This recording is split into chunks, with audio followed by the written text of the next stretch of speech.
Prepping isn't about hoarding endless supplies that might never get used. The 80-20 rule in prepping, based on the Pareto Principle, teaches a far more practical approach. 80% of your survival success comes from just 20% of your efforts. You don't need an underground bunker full of canned goods and luxury survival gadgets to stay alive. Instead, focusing on the most crucial preparations is what really separates those who survive from those who struggle. Your first priority needs to be efficiency over quantity. Forget the consumer mindset of stockpiling every piece of gear you see online or in stores. Most of that junk is just fluff and won't save your life when it matters. Identify the core essentials: food you can store long-term, clean water, a reliable shelter, and basic medical supplies. These will cover your survival basics far better than costly or elaborate kits that add unnecessary weight and complexity to your planning. The core idea here is simple and brutal. Survival is about having the right essentials, not everything. The moment you waste time or resources on things that don't add real value to your preparedness, you've already failed. Survival situations are chaotic. They reward decisions based on practicality and necessity, not indulgence. Prepping, when done smartly, is about stripping away the unimportant and focusing relentlessly on the critical 20%. Ignore the noise, ditch the extras, and center your efforts on what's proven to work when things go south. The 5 core survival needs. Survival isn't something most people think about daily. But when things go wrong, you'll have no choice but to depend on the essentials. Strip away the noise, and survival boils down to 5 core needs. The 80-20 rule of prepping is simple. Focus on the 20% of efforts that give you 80% of the results. Anything less, and you're wasting time. These 5 needs are not optional. Without addressing them, you're not just risking discomfort. You're risking death. The 5 pillars? Water, fire, shelter, security, and mobility. Ignore them at your own peril. Let's break each of these down. 1. Water. 3 days. That's all you get. Dehydration kills you faster than hunger will. For anyone serious about survival, water is priority number 1. If there's no clean water where you end up, you'd better know how to find it or make it clean. Thinking you're fine because you have a couple of bottles at home is naive. Here's the reality: why water matters. Every system in your body depends on water. It regulates temperature, keeps your organs functioning, and flushes out waste. Without it, you're on a fast track to failure. And don't think you can rely on soda or beer to make do either. You need clean, drinkable water. That's non-negotiable. Actionable survival tactics. 1. Stockpile water. The general rule is 1 gallon of water per person per day. Multiply that by at least a week. Yes, it'll take up space, but when disaster hits, that stash becomes liquid gold. 2. Learn water purification. Clean water sources might not be available, which means you'll need to purify what you find. Get a portable water filter, purification tablets, or learn how to boil water effectively. Do all 3 to cover your bases. 3. Don't trust found water. Streams, lakes, or rainwater can be loaded with bacteria, parasites, and chemicals. Always purify. 4. Collect rainwater. Simple rain barrels can make a world of difference. Make sure you rig them with filters if you're serious about survival. No water, no chance. Plan for the worst and practice purification. It'll save your life. 2. Fire. Fire isn't just about warmth. It's life or death in 100 different ways. You need fire for cooking, staying warm, signaling for help, and even warding off predators. If you don't know how to start and maintain a fire, start learning yesterday. Why fire matters? Cold kills. Hypothermia doesn't care whether you're strong or healthy if the temperature drops low enough. Fire levels the playing field, providing heat when the environment won't. Not to mention, a warm meal or sterilized water can mean the difference between sickness and survival. How to master fire. 1. Carry multiple fire-starting tools. Relying on a single lighter or matchbook is foolish. Pack lighters, waterproof matches, and a magnesium fire starter. Redundancy saves you. 2. Practice before the emergency. Watched a YouTube tutorial on fire making? Cool. Now go outside, dig a pit, and start a real fire without help. Raw survival skills aren't learned on the fly. 3. Know your environments. What burns well in a humid jungle won't ignite in a snowstorm. Practice finding dry tinder in different scenarios. Inner tree bark, like cedar, and cotton balls soaked in petroleum jelly are excellent starting materials. 4. Don't waste fire's potential. If you succeed in starting one, make it count. Cook food, boil water, dry wet clothes, and signal your position if necessary. Efficiency with fire maximizes survival time. Fire isn't fancy. It's a basic human need. But nothing will humble you faster than failing to start one when you're freezing. 3. Shelter. Without shelter, you're a sitting duck for Mother Nature. Try sleeping unprotected in freezing rain or under the blazing sun and see how long you last. Your body can only conserve so much heat before it starts to fail. Why shelter matters. Shelter acts as your buffer against extreme weather, insects, and other environmental threats. Exposure is one of the silent killers in survival scenarios. Hypothermia and heat stroke don't care about how tough you think you are. Building your buffer. 1. Carry a reliable shelter option. A simple tarp and paracord can save your life. Tents, thermal blanket, or ponchos are even better. The lighter and easier to pack, the more likely you'll carry it when you need it. 2. Location matters. Don't build your shelter in low-lying areas where water can flood. Similarly, don't set up camp directly under trees that can drop branches during a storm. 3. Know how to improvise. If you're caught without gear, be resourceful. Use natural elements like branches, leaves, and fallen logs to insulate yourself. It's not luxury, it's survival. 4. Prioritize insulation and stability. Whatever keeps you dry and minimizes heat loss should be your focus. Never underestimate wind and water. They strip warmth like nothing else. Securing proper shelter isn't optional. Even a crude setup will keep you alive longer than nervous optimism will. 4. Security. You can have all the water, fire, and shelter in the world, but if someone steals it or you can't protect yourself, it won't matter. Security isn't about paranoia, it's about safeguarding your life and resources. Picture post-disaster desperation, and you'll understand why this is non-negotiable. Why security matters. Without security, the rest of your prepping efforts are a waste. People become irrational when resources are scarce, and acts of desperation should be expected. Add to that potential wild animals or opportunistic predators, and it's clear that defense is survival. Steps to securing yourself. 1. Prepare for threats before they happen. Don't wait for a crisis to think about security. Build defensive habits now, whether that's fortifying your home or learning situational awareness. 2. Defend your belongings. If you have supplies, someone weaker or less prepared might try to take them. Don't depend on the kindness of strangers if you intend to stay alive. Use locks, hide resources, and stay vigilant.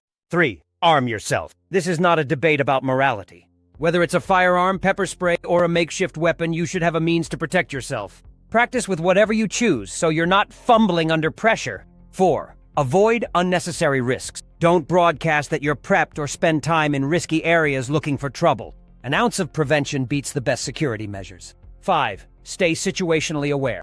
Pay attention to your surroundings and trust your gut. If something feels off, it probably is. There's no being nice in life or death situations. Protect what's yours and, more importantly, keep yourself alive. 5. Mobility. Survival doesn't always mean staying put. Sometimes the best move is to move.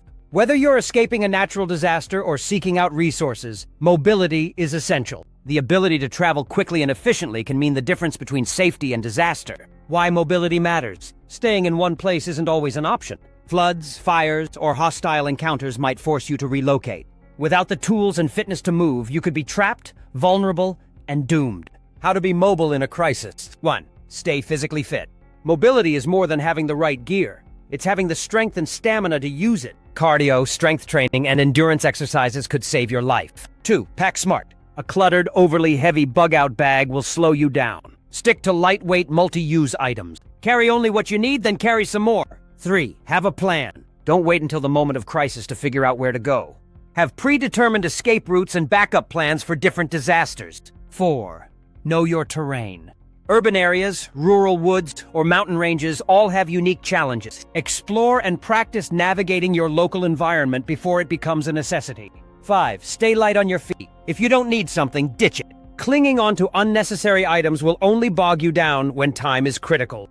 Mobility is your ace in the hole. You can't outrun danger, but you can outmaneuver it with preparation. Applying the 80-20 rule to bug-out scenarios. When everything goes south, your survival hinges on the choices you make with limited time and resources. A bug-out situation isn't a camping trip, and it isn't some Instagram-worthy adventure in the wilderness. It's about staying alive, period. The 80-20 rule applies perfectly here because, when push comes to shove, only 20% of your gear and preparation will account for 80% of your survival. This is where you cut the crap and focus on the essentials. Let's break it down. Lightweight and essential gear. What you carry can save you or kill you. Carrying unnecessary gear in a bug-out scenario is a rookie mistake with catastrophic consequences. Every ounce in your pack matters when you're on the run or trekking through rugged territory. It's not just about what you carry, it's about how you carry.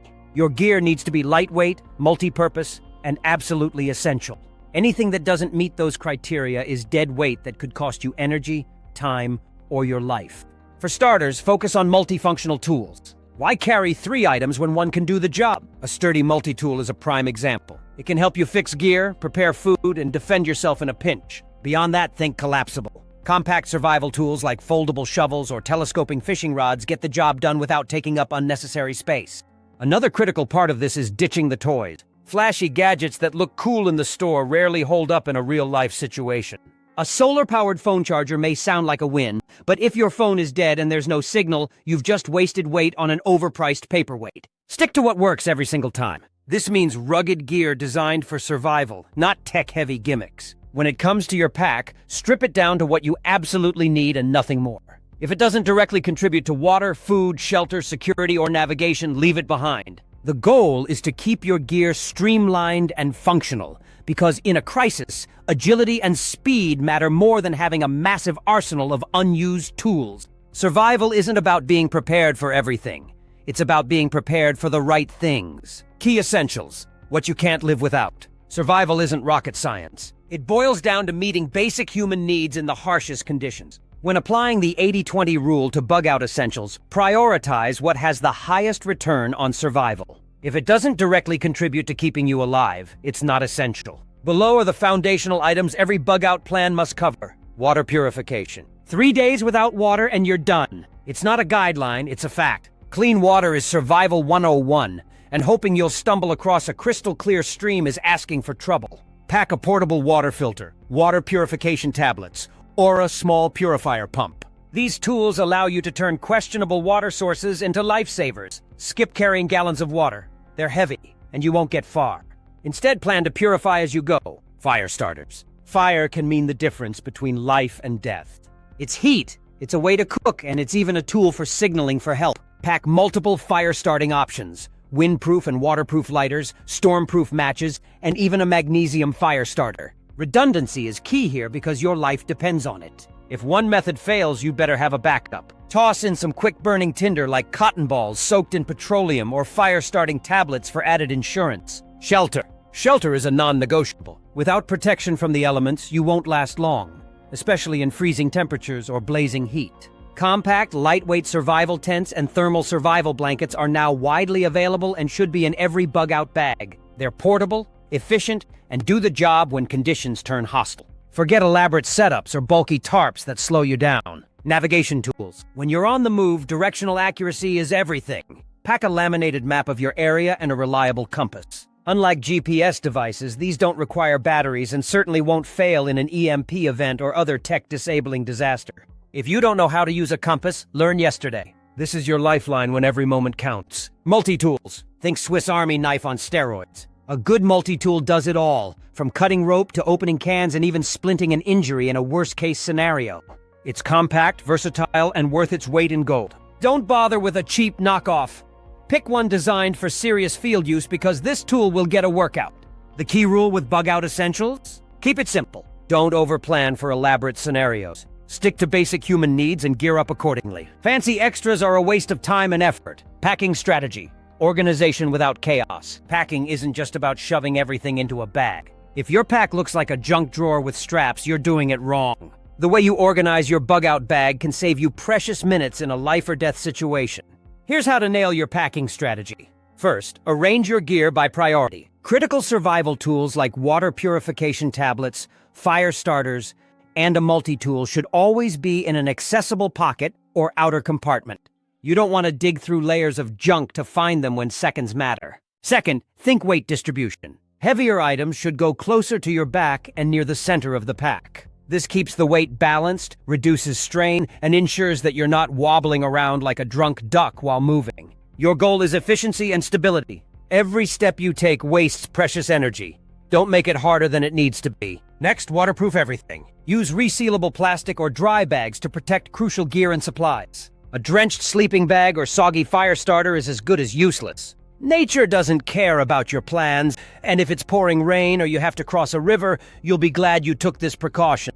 Finally, practice. Hit the trail and put your pack strategy to the test. Find out what works and what doesn't before you're in a real emergency. Can you efficiently retrieve your fire starter in under a minute?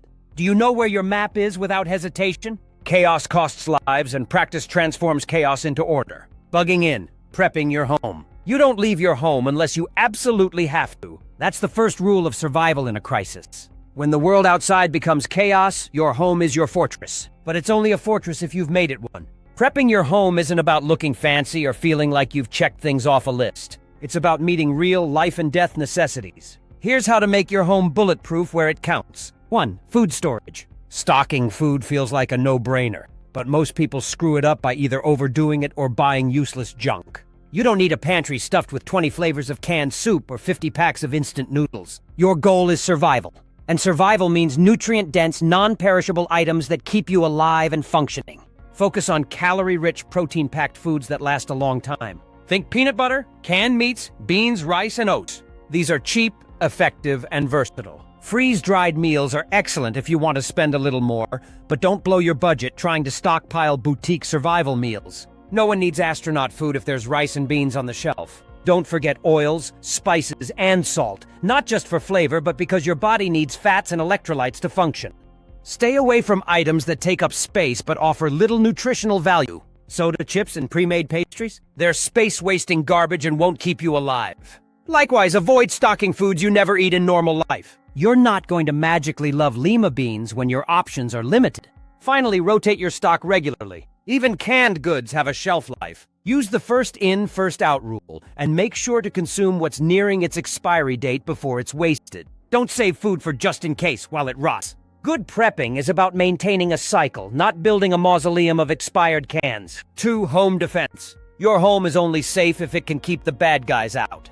And here's a hard truth for you. If someone wants in, they'll find a way. Your job is to make it as hard and as unappealing as possible. Architectural defenses are the first line. Reinforce your doors with steel strike plates and deadbolts. If you can afford to, install a heavy-duty security door. Windows are a weak spot. Cover them with shatterproof film, and if things get hairy, board them up. This isn't about interior design points. It's about making entry harder than your neighbors' homes. Yes, it's brutal, but it's reality. Security cameras are non-negotiable. Whether it's store-bought systems or DIY setups, cameras are your eyes when you're not paying attention. Plus, they serve as a deterrent. Motion-activated lights are another layer of protection.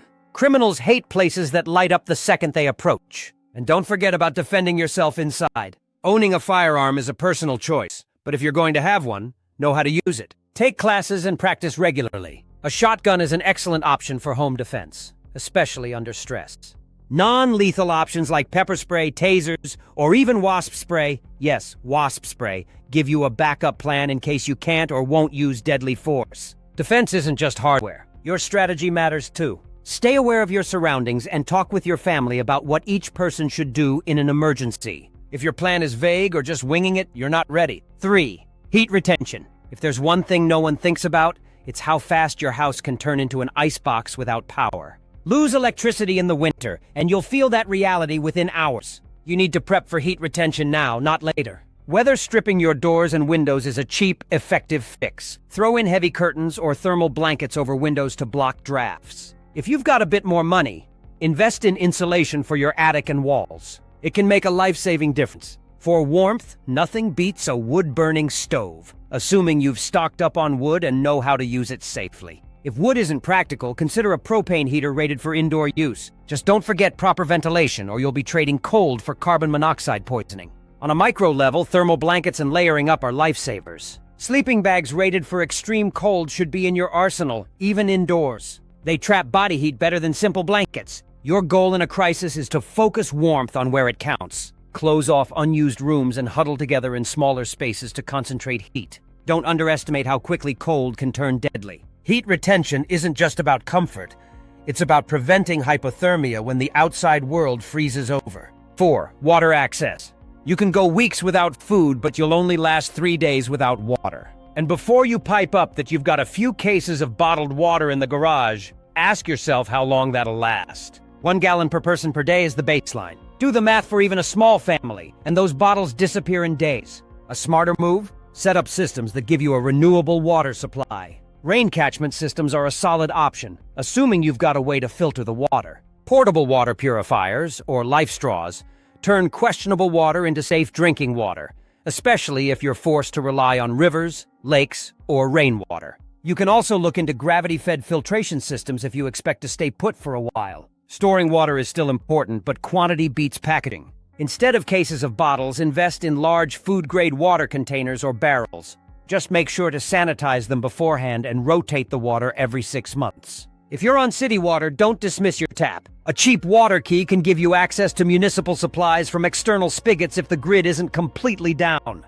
Think through every angle, because dying of dehydration in a house with a roof overhead is a stupid way to go. 5. Community intelligence. The people around you may mean the difference between surviving and not. No, I'm not suggesting you hold hands and sing songs, but community intelligence will keep you one step ahead when things unravel. Knowing what's happening outside your walls is critical to making smart decisions. Start with the basics. A battery-powered radio is a lifeline for updates when phones and the internet are down. Get one with multiple charging options like solar or a hand crank, so you're not reliant on batteries alone. Stay tuned to local channels and jot down anything important.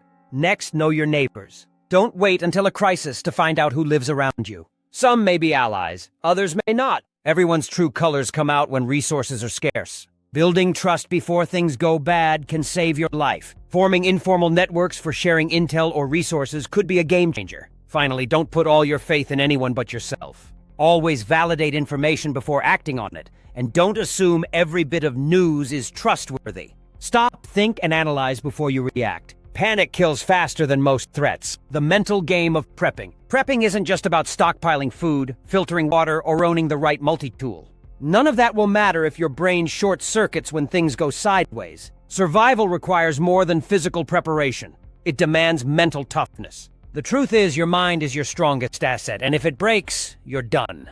Here's how to fortify it for when survival gets real. 1. Mental resilience. There's no sugarcoating it. Life in a crisis sucks. The comforts and conveniences you rely on will vanish, and even basic tasks will feel like climbing Everest. Without resilience, you'll crumble under the pressure. Building mental resilience isn't something you can cram for overnight. This is a long game, but one worth the effort. Start by preparing for setbacks. Accept the reality that things will go wrong, and often in ways you didn't anticipate. Gear will fail. Plans will fall apart. Disaster doesn't care about your schedule. What matters is how you respond when it all hits the fan. The key is to push through instead of giving up. Recognize that pain and failure are temporary. Set small, achievable goals within the chaos and focus on them. For example, if your shelter collapses in a storm, don't dwell on the loss or waste precious energy sulking. Prioritize finding a solution, whether it's rebuilding, improvising, or relocating. Keep moving forward, one problem at a time. Another vital component of resilience is mental endurance. You have to practice being uncomfortable. Take cold showers. Go without your phone for a day. Fast for 24 hours. These small challenges condition your mind to deal with hardship. This way, when the stakes are life or death, you'll know how to persevere. Most importantly, build a network. Even in prepping, no person is an island. The strongest preppers aren't lone wolves. They're people who know when to lean on others for support and expertise. Find people you trust, learn together, and create support systems. When your mind starts to unravel, sometimes just knowing someone's got your back is enough to keep you standing. 2. Problem solving. The only guarantee in a survival situation is that nothing will go as planned. You can put together the perfect bug-out bag, memorize escape routes, and rehearse drills, but it won't matter if you freeze the moment you hit an obstacle. Survival is about solving problems, not avoiding them. To sharpen problem-solving skills, start by asking questions in every scenario. What's the worst that could happen?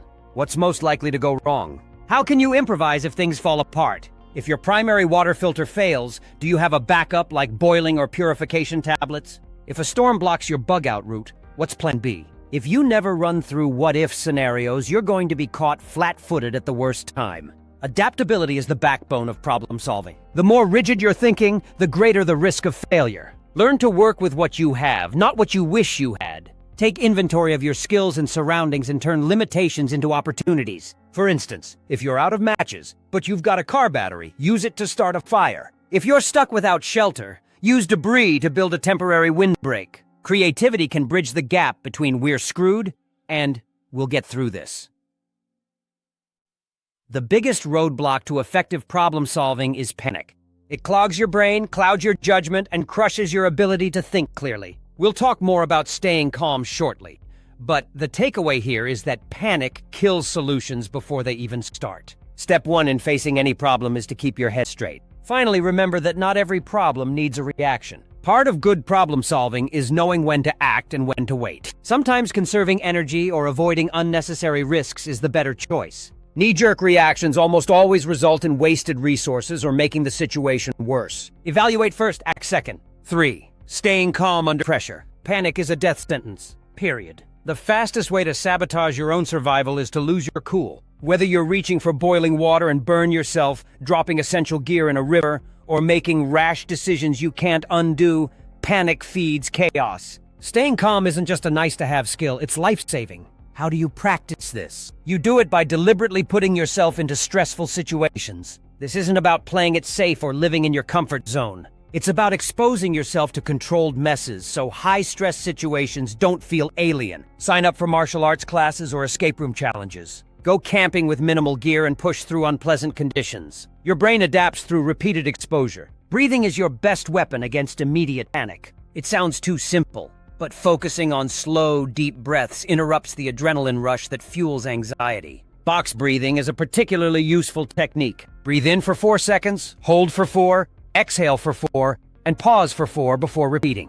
This forces your nervous system to calm down and gives you space to think. Another key is establishing routines. When you've drilled actions into muscle memory, you're less likely to choke under pressure. Make fire starting, water purification, and first aid tasks second nature. When disaster hits, you'll rely on instinct, not panicked decision-making. Don't underestimate the power of positive visualization either. Picture yourself succeeding in tough situations. This isn't wishful thinking, it's mental conditioning. By rehearsing success in your mind, you'll be more likely to execute effectively when the pressure is real.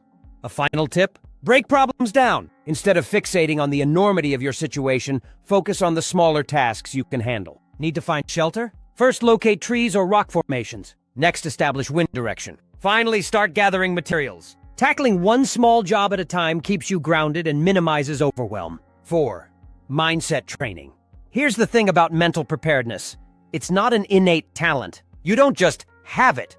And if you think you can wing it when the time comes, you're wrong. It's a skill, and like any skill, it takes practice to develop. If you ignore training your brain, it'll buckle when you need it the most. Start by adopting what's called a growth mindset.